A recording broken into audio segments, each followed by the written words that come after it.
We are back with our budget conversations, and we're going to head into the Municipal Auditorium conversation. We welcome you both thank you all for being here. I'm going to take a moment and just give a shout out to some of the council members that have joined us. We have Council Member Bill Pridemore, who is the Budget Chair for Metro Council. We also have Council Member Mina Johnson. Thank you both for joining us. I'm going to turn this to Talia. She's going to kick us off, and then she'll turn it back to you.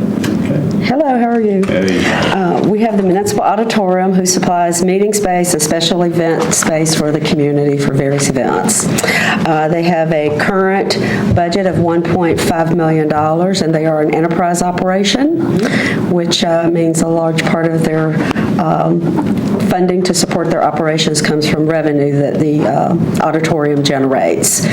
They have budgeted FTEs in the current year of 10 positions.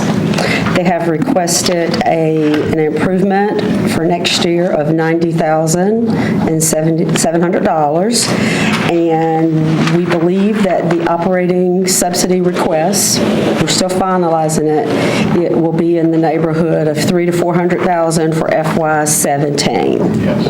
Okay? With that, I'll turn it back over to you, Mr. Sconey. Okay.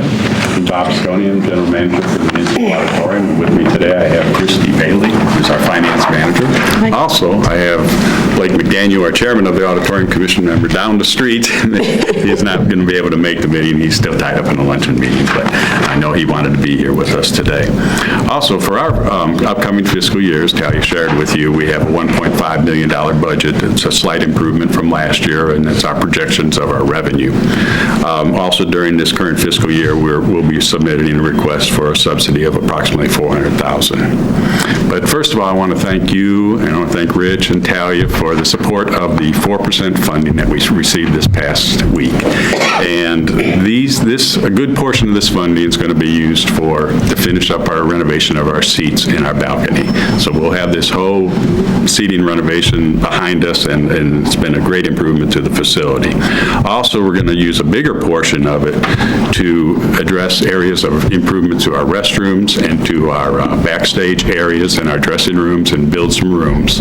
And this will address the Live Nation upcoming contract that we're about to... Let's talk about that. Okay. Yeah, so tell us about that. Well, it's going to be our preferred concert promoter and comedy show. It's going to be an exclusive agreement with them, and they'll do approximately, in the first year, they're proposing about 6 concerts the first year, 8 the second year, 10 years the following year. So it's going to be a 3-year solid deal with a 2-more-year option, and they'll be paying us a set amount to produce shows in there.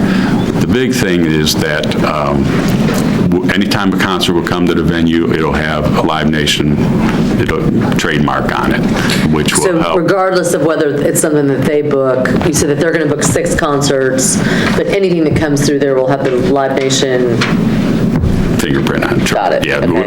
If anybody calls us from outside the market that wishes to do a show, we would turn them over to Live Nation to do the show. I guess that was going to be my next question. How does this change your current business model? Yeah, it completely changes only that portion of it. Okay. That we will continue to book the cheer conventions, the religious shrine circus, the Ohio Valley Basketball Conference, and the city will enjoy revenues and business as usual for those types of items. Okay, but they will still have the Live Nation print on them, like, or kind of... Not on those events. Oh, you're not? No, Okay, great. No, just only on their events. So only on the 6 concerts? Basically only on concerts and comedy shows. Got it. We Correct. still get to grandfather in certain things. Yeah. So And would you, with booking 6 concerts, does that mean that there won't be any more concerts that you all might book? that's a minimum that they plan to do Got right it, now. That is okay. their business plan that they presented us in their request for proposals. They're paying the auditorium A set amount. Right. So that sort of is used to offset, so that's sort of a guaranteed amount, which is used to offset some of the budget deficits going forward. And, yeah, they're paying us a set amount, plus they're going to be paying a lot of our ancillary expenses, the house staff and things that are associated with the show, so there's no additional burden to the city. We hope that this will reduce our subsidy by half this upcoming year, fiscal So you're going to year. go from... Yeah, and I haven't really figured any of this in this Okay. budget, because we haven't signed a deal yet. We're going to work on it this afternoon, Yeah, that'll be figured in until you got a deal. The $300,000 to $400,000 is not based upon that contract. That's So if you, we're clear. So it's possible it could be half. Yes. Got it, okay. Yes. Okay. So that pretty much covers the Live Nation, and a lot of the improvements are going to be to address those needs in the contract, because they had a long laundry list of things that we wanted to do. So I thank you all for your support for that. I thank the council also for their support on that project. So, and lastly, we're excited to announce that the Musicians Hall of Fame and Museum is adding the Grammy Gallery, and they're going to be cutting a ribbon to that next Tuesday, next week. Yep. And they've been a nice improvement to our lower level of our floors, we've all have seen. And So how has that impacted your operations? Talk a little bit about. They have continuously increased their event days on that floor, because they're open 6 days a week. Right. They're open Monday through Saturday, 10 to 6 each day. And then they also do special events. Sure. And they have probably gone from, I think, close to 30 events the first year they were open. They did 40, and they're on track to do 50 this year. So, and I think with the Grammy Gallery starting to come onto the line, we're going to see a Do they greater do all of their own increase. marketing? They do everything themselves, yeah. They are totally separate from us. They are. We oversee some of their maintenance items and their air conditioning and HVAC and those types of things, general house types of operations. They pay you They pay us something. $1 Pay a you person that something. comes through there for special events and also for their museum entries. So what's their attendance look like? They're probably, right now, we're averaging about 2,000 a month. Yeah, it started out at about 1,500, and I It's starting to ran the climb. numbers And I suspect that a couple weeks ago, and it's about 2,000 now. yeah. Great. It's a great little venue place. I mean, we went to, Mayor was there, the Ohio Yep. Valley. That was a great little event, yeah. And I think everybody was just sort of amazed that you didn't, until you go there, you don't see it. But there's some really interesting stuff there. It really is. I mean, it's pretty amazing. Yeah. The materials that he's collected over the years, and it's a great little place to go. The Grammy Gallery will help a lot. Give it a shout out to Mr. Chambers. Yes. It's pretty incredible. So, but yeah.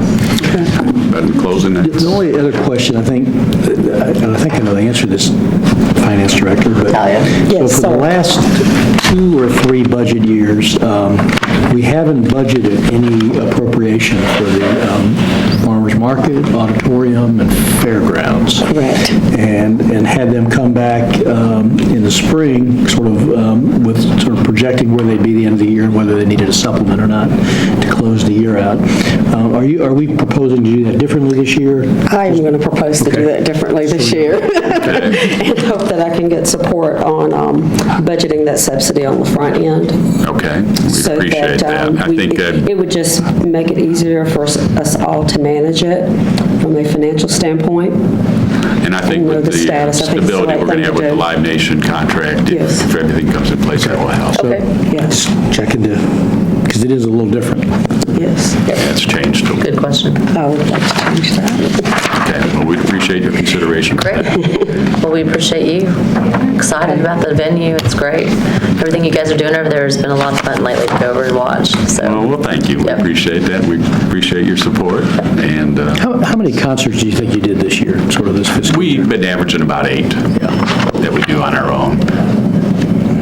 And if someone wants to do a concert and Live doesn't have any interest in it, then they can, how does that work? They've got to have gotta the be- interest. They're going to be Yep, interested got it. in doing it Yeah. and work out a deal Work on with it. them. Similar, I think, what they have at the Ascent. Which is what they do at Ascend or what they do at all the other venues really in Yeah. town. It seems like almost every major facility has sort of a preferred vendor list, I guess, or promoter list, because they bring the shows in. I mean, that's, great. What we're doing here is pretty unique, though, countrywide. A lot of people, building managers across the country, have really inquired about this, and Rich, thank you. He helped us get livened up on this whole lead, so it was really beneficial. So we're really looking forward to Great. getting the contract signed. So Anything else? No, I'm good. Thank Anything you. else? thank you. Thank you so much for being Thank here. We you. really appreciate it. Appreciate it. Y'all have a great rest of your day. Yeah, you too.